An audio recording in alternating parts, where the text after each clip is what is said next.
Revista ES Brasil em áudio.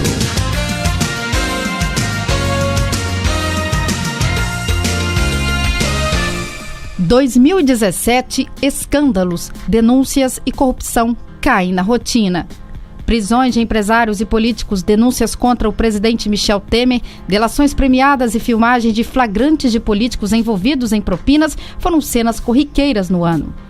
O ano de 2017 termina marcado por acontecimentos que deixaram os brasileiros perplexos com o nível de corrupção que assolou o país.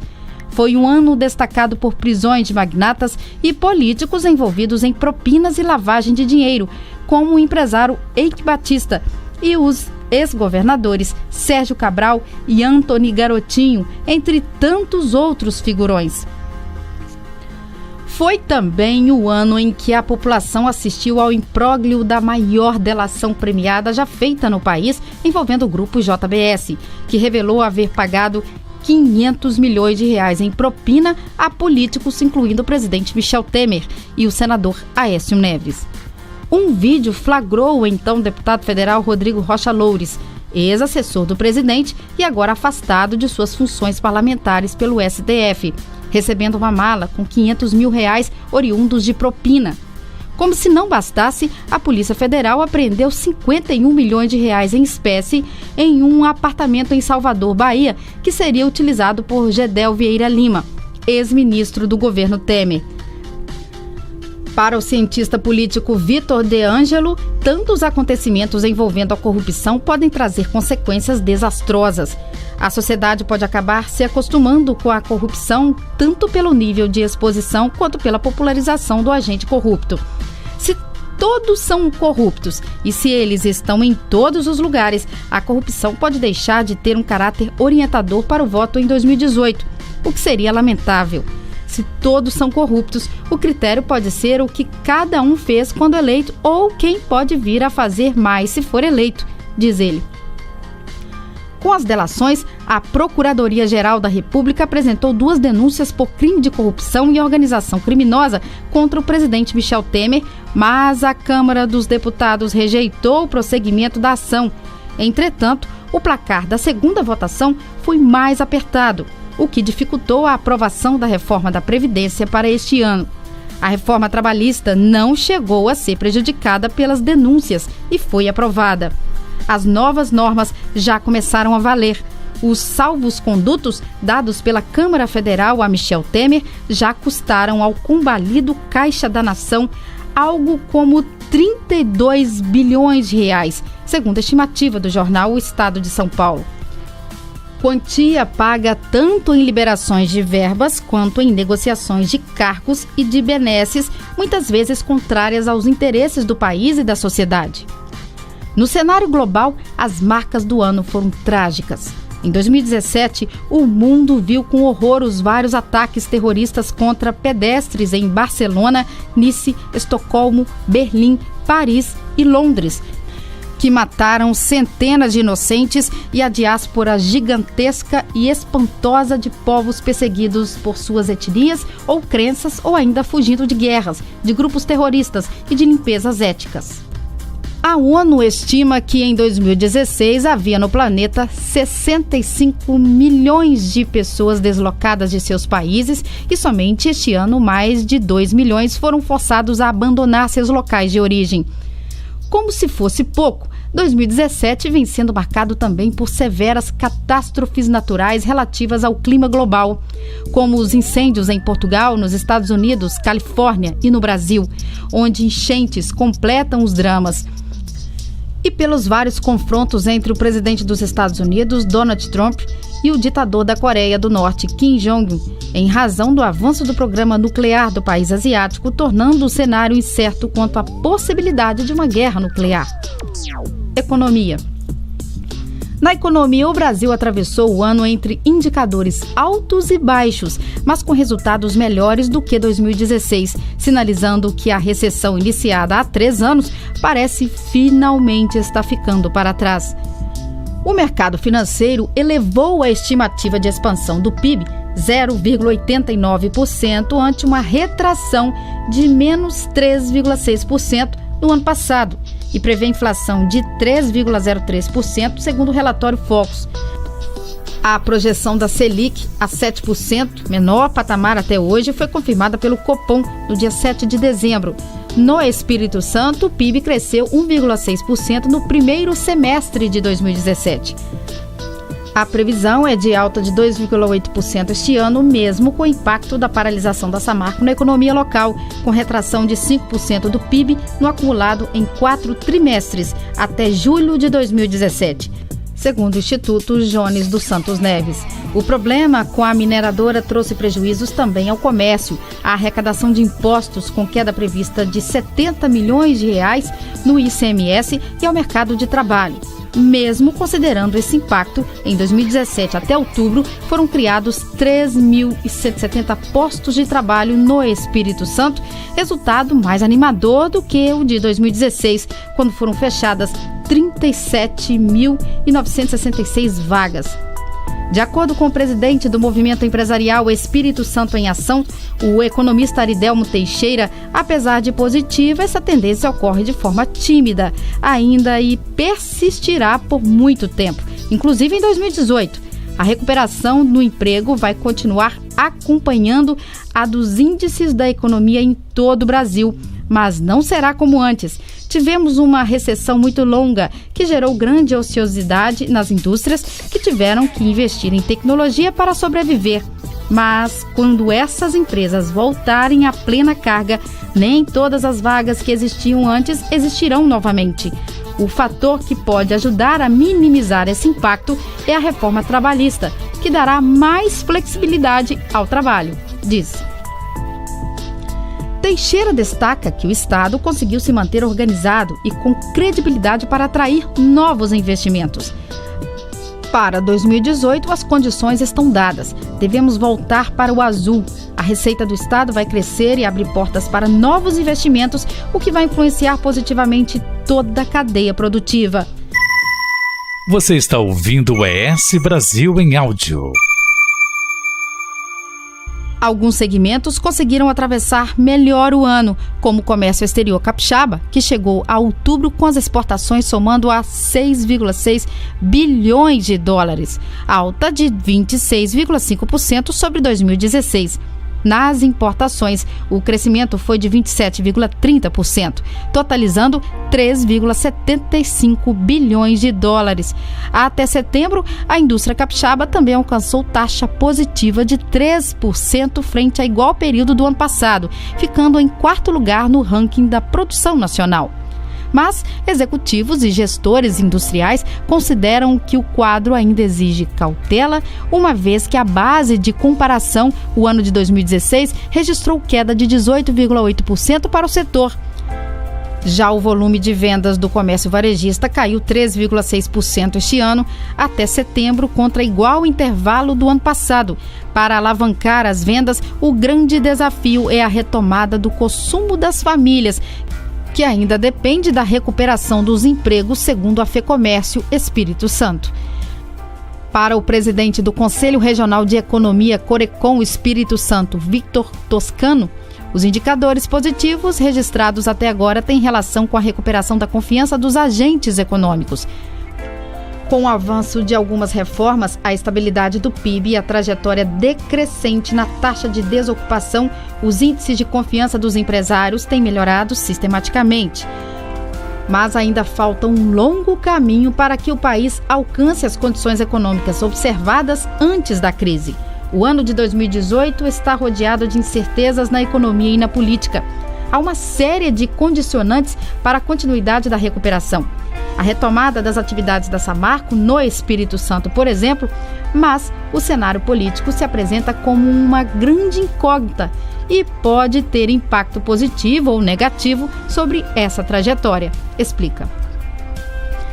Crise na segurança pública. O Espírito Santo passou pela maior crise de segurança já registrada no estado. Em fevereiro, mulheres de policiais militares fecharam as entradas de batalhões e companhias na capital e em outras cidades, impedindo seus maridos de saírem para atuar nas ruas. Elas reivindicavam, entre outras coisas, a correção da remuneração dos PMs pela inflação do período desde o último reajuste ocorrido 4 anos antes. A greve durou 23 dias, período em que morreram 199 pessoas, conforme levantamento do Sindicato dos Policiais Civis, Sindipol Espírito Santo. Estabelecimentos foram arrombados e assaltos à mão armada eram praticados à luz do dia, deixando a população sitiada dentro de casa. Indústria, comércio e serviços tiveram prejuízos de mais de 2 bilhões de reais durante a greve. Só na capital, Vitória, 200 estabelecimentos sofreram ataques. Na região metropolitana, foram 650 roubos e 270 furtos de veículos. Durante todo o mês, o total foi de 1,3 mil ocorrências, a maioria na Serra, segundo o Sindipol. Os manifestantes desocuparam os quartéis em 25 de fevereiro. Dados divulgados em outubro em relação à segurança pública do país também mostram uma triste realidade. Ocorreram 61.619 mortes violentas em 2016, o maior número da história, segundo o 11º Anuário do Fórum Brasileiro de Segurança Pública. A taxa é de 29,9 homicídios por 100 mil habitantes e em 14 dias, 27 capitais brasileiras aumentaram o número de mortes. E em relação às mulheres, 4.456 foram assassinadas em 2016 e apenas 533 casos foram classificados como feminicídios, demonstrando as dificuldades no primeiro ano de implementação da lei. No Espírito Santo, foram registradas 1.296 mortes em 2016, contra 1.462 em 2015, uma queda de 12,3%. Dessas mortes, 106 foram de mulheres, mas só 34 foram consideradas feminicídios, conferindo ao Estado o 5º lugar no ranking nacional desse tipo de crime. Os dados indicam que, mesmo com as leis de feminicídio em 2015 e Maria da Penha, há 10 anos, os crimes passionais contra as mulheres ainda são alarmantes. A cada 2 horas, uma delas é assassinada no país. No estado, de janeiro a agosto de 2017, 84 mulheres foram mortas, 13 somente naquele último mês, sendo 23 registradas como feminicídios. E em setembro, um caso emblemático marcou 2017. O assassinato da médica Milena Gotardi, Tononi Frasson, que chocou a sociedade capixaba e levou o governo a lançar uma ampla campanha de combate à violência contra a mulher. De acordo com o tenente-coronel da Reserva da Polícia Militar e ex-comandante do Grupo de Ações Táticas Especiais, GAT, da PM de São Paulo, Diógenes Luca, o cenário para o futuro não é nada positivo caso as políticas de prevenção e de segurança não se tornem prioridade na agenda dos governantes. A segurança pública deve ser priorizada como uma política de Estado, de forma permanente e com um novo modelo para o país. O atual dá sinais claros de exaustão e só serve para apagar incêndios, disse. E na segurança hídrica, garantir a oferta de água foi outro problema enfrentado pelo Estado, mesmo que em menor escala do que nos 2 anos anteriores. Até o final de 2017, 3 municípios tiveram que lidar com o racionamento de água: Itaguaçu, Itarana e Conceição da Barra. Mas a situação ainda inspira cuidados. Tem chovido no litoral, porém o cenário é de atenção nas demais regiões. Você está ouvindo o ES Brasil em áudio. Para que não se chegue a um estado de calamidade, a Agência Estadual de Recursos Hídricos, a AGERG, estabeleceu algumas medidas em setembro, recomendando a adoção permanente de ações de racionalização e proibindo a captação no período diurno em todo o estado, para fins que não sejam os de abastecimento humano. Não há prazo para o fim da resolução. Os produtores de café, por exemplo, estão proibidos de irrigar suas lavouras entre as 5 da manhã e as 18 horas. Como resultado das condições climáticas adversas, a produção da agricultura em 2017 deve ter uma queda de 13,3%, com 5,3 milhões de reais de toneladas. Finanças públicas. Os municípios capixabas amargaram o 2º ano consecutivo de queda em suas receitas, que em 2016 totalizaram 10,43 bilhões de reais, redução de 6,5% em relação a 2015, último levantamento realizado pelo Anuário Finanças dos Municípios Capixabas, divulgado este ano. Em 2015, as 78 cidades sofreram perdas. Já em 2016, foram 68 resultados negativos. A receita do estado também vem caindo. Só as rendas de petróleo tiveram uma queda de 32,8% em 2016. Apesar de registrar queda de receitas, o Espírito Santo foi o único estado que finalizou um ajuste fiscal em 2016, segundo a edição 2017 do Boletim de Finanças do Tesouro Nacional. Com arrecadações menores, Estado e prefeituras têm sacrificado os investimentos para conseguir fechar a equação fiscal. Nas prefeituras, o volume de investimentos encolheu 16,6%, quando foram aplicados 999 milhões e 600 mil reais para esse fim. Em 2015, esse valor foi de 1 bilhão e 200 mil reais. No estado, enquanto o governo destinou cerca de 2 bilhões de reais para investimentos em 2010, segundo dados do Tesouro Nacional, em 2016, o volume foi reduzido em 75%, totalizando 486 milhões de reais.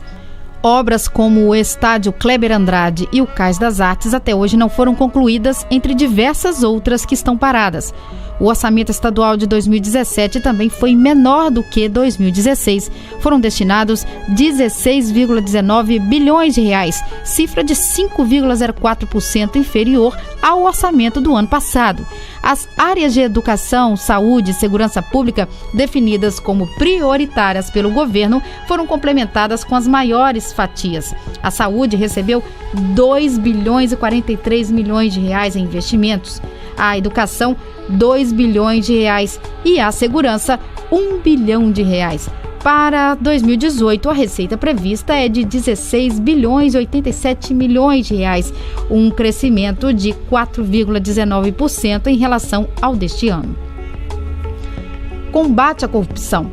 No combate à corrupção, o destaque foi a ida do secretário de Controle e Transparência do Governo do Espírito Santo para a Diretoria de Investigação e Combate ao Crime Organizado da Polícia Federal. O convite a Eugênio Ricas partiu diretamente do novo diretor-geral da Polícia Federal no país, Fernando Segovia, nomeado em novembro pelo presidente Michel Temer. Caberá a ele o controle da atividade de investigação criminal sobre atos praticados por organizações criminosas e contra a ordem política. Em 2017, a Operação Lava Jato também atuou no Espírito Santo. Entre as delações, uma de ex-executivos do grupo Obedrecht envolveu 7 políticos do estado. Pedidos de abertura de inquérito foram enviados pelo Supremo Tribunal Federal, STF, à Justiça Federal e ao Tribunal Regional Federal, que decidirão pelo prosseguimento ou não das investigações. Por enquanto, somente Ricardo Ferraço é formalmente investigado após a autorização do ministro do STF, Edson Fachin.